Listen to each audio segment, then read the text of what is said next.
आज रविवार आहे आणि दर रविवारी मी बारामती लोकसभा मतदारसंघाचा जो खडकवासलाचा संपूर्ण शहरी भाग आहे या भागात रविवारी मी असते आणि या भागातल्या सगळ्या आमचे सहकारी नगरसेवक यांची सगळ्यांच्या मदतीने या भागातला पाणी, कचरा, ट्रॅफिक असे मूलभूत प्रश्न जे आहेत त्याचा आढावा आम्ही दर रविवारी घेतो आणि तोच आज माझा या भागातला दौरा आहे.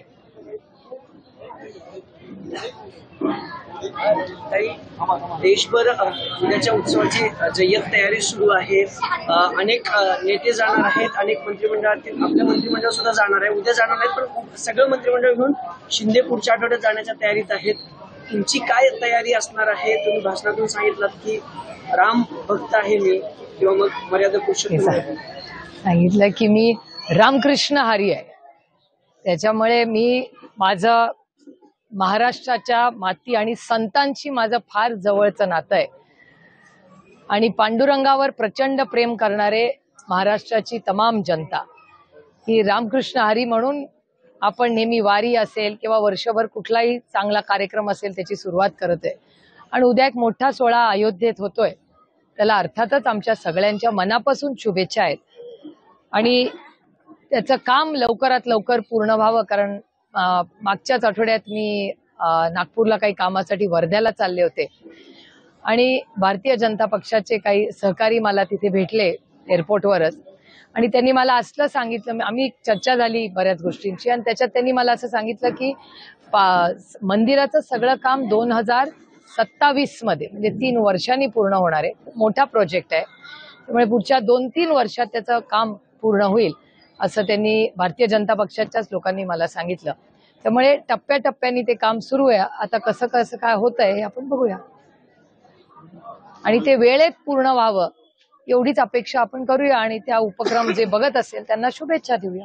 दादांनी 2 दिवसापूर्वी दादांनी खडीमशीन चौक ते कात्रे चौक दरम्यान पाहणी केली.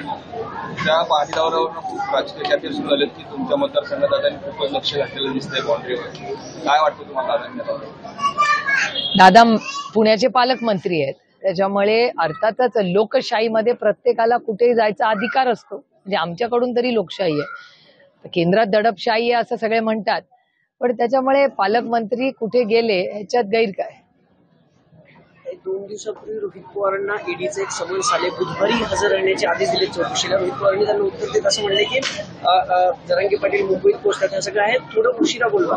नाही, लवकर किंवा उशिरा नाही, आदल्या दिवशी किंवा त्याच दिवशी आलं, राजन साळवींनाही त्याच दिवशी आलं आणि रोहित पवारांनाही आलं. विरोधकांचा आवाज 1 मिनिट आणि तेजस्वी यादवला पण त्याच दिवशी आला. विरोधकांना किंवा महाविकास आघाडीच्या विशेष नेत्यांना दाबण्याचा प्रयत्न सुरू आहे. हे दडपशाहीचा राज्य आणि देश आहे ना, काय त्याच्यात नवीन.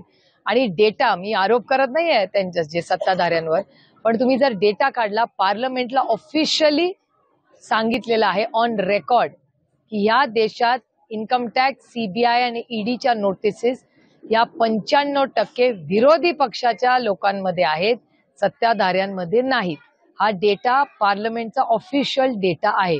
त्याच्यामुळे आमच्या कुटुंबाला किंवा विरोधी सहकार्यांना आईस, इन्कम टॅक्स, सीबीआय आणि ईडी आईसच्या नोटिसेस येतात. त्याच्यात आम्हाला काही नवीन वाटत नाही. आमची भाषणं जरा धारदार झाली की नोटिसेस येतात, त्यांच्या विरोधी बोललं की नोटिसेस येतात. इंडिया अलायन्सचे एक मेंबर्स आहेत ते पुन्हा इंडियाकडे जाताना दिसत आहेत किंवा तशा चर्चा सुरू झाल्यात. नितीश कुमारांच्या बाबतीमध्ये बातम्या येतात की ते आता इंडिया जॉईन करतील, इंडिया अलायन्समधून बाहेर पडतील. या सगळ्यामध्ये इंडिया अलायन्स किती स्ट्रॉंग राहील लोकसभेच्या निवडणुकीपर्यंत, त्याच्याबद्दल तुम्हाला काय वाटतं? कारण मीटिंग्स ज्या आहेत त्या सतत होत आहेत, मात्र त्याच्यातून फ्रुटफुल असं काही कॅन्डिडेटचर दिसत नाही पीएमचं, किंवा जे विरोधक विचारतात किंवा सत्ताधारी सतत विचारतात, भाजपकडून इंडियाकडून विचारलं जातं उमेदवाराचा चेहरा. भारतीय जनता पक्षाकडे आमच्याकडे टीका करायला काही राहिलेलंच नाही. कारण जो हल्ला ते आमच्याकडे करायचे तो सगळे विषय म्हणजे भ्रष्टाचार मुक्त भारत करू किंवा काँग्रेस मुक्त भारत करू. आज काँग्रेसमधले लोक भारतीय जनता पक्षात किती नंबर्सनी आहेत त्याचा कोणीतरी आढावा घ्यावा. त्याच्यामुळे काँग्रेस संपवायला निघालेली भारतीय जनता पक्ष यांनी काँग्रेसचे किती नेते त्यांच्या पक्षात घेतलेत किंवा त्यांचे सहकारी पक्ष आहेत हे तुम्ही बघताय काय. त्याच्यामुळे आता इंडिया अलायन्समध्ये आदरणीय पवार साहेबांचं स्टेटमेंट मी तुमच्याच चॅनलवर पाहिलं की 36 सीट ऑलरेडी आमच्या क्लिअर झालेल्या आहेत चर्चेमधून. त्याच्यामुळे महाविकास आघाडी मधल्या 36 ऑलरेडी क्लिअर झालेल्या आहेत. पुढच्या 2-4 दिवसात, आज पवार साहेब मुंबईला जाणार आहेत, तर पुढच्या 2-4 दिवसातच मला वाटतं महाविकास आघाडीची मीटिंग ठरलेली आहे. मला तारीख माहिती नाही, आज सकाळी एका म्हणजे वाचनात आलं माझ्या. त्यामुळे ती एक 2-4 दिवसात होईल मीटिंग. आणि देश पातळीवर अनेक राज्यांमध्ये वेगळे परम्युटेशन्स कॉम्बिनेशन, म्हणजे इंडियाची आघाडीच्या जेव्हा जम्बो मीटिंग्स व्हायच्या तेव्हाही ठरलं होतं की प्रत्येक राज्याचं मॉडेल कदाचित वेगळं असेल.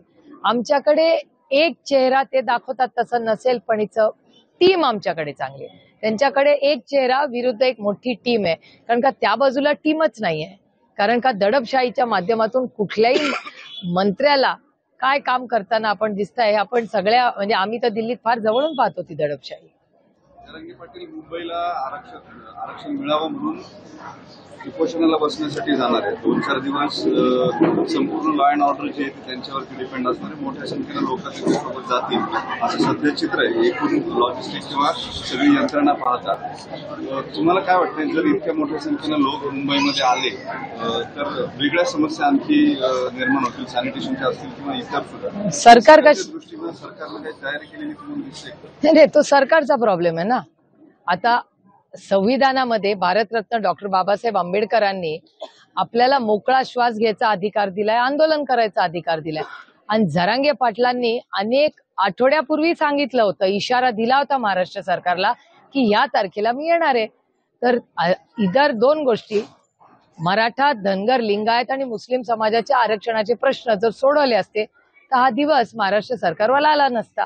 आणि तारीख अनेक वेळा चर्चेतूनच झालेली आहे ना. त्याच्यामुळे महाराष्ट्र सरकार आणि महाराष्ट्राचे गृहमंत्री यांनी तयारी केलीच असेल. बघूया काय होतं. त्यालाच जर एक प्रश्न आहे, 26 तारखेपासून पुन्हा नेत्यांना, खासदार, आमदार सगळ्यांना गावबंदी करा असं एक आव्हान मनोज जरांगे पाटलांनी पुन्हा सकाळी करण्यात आले.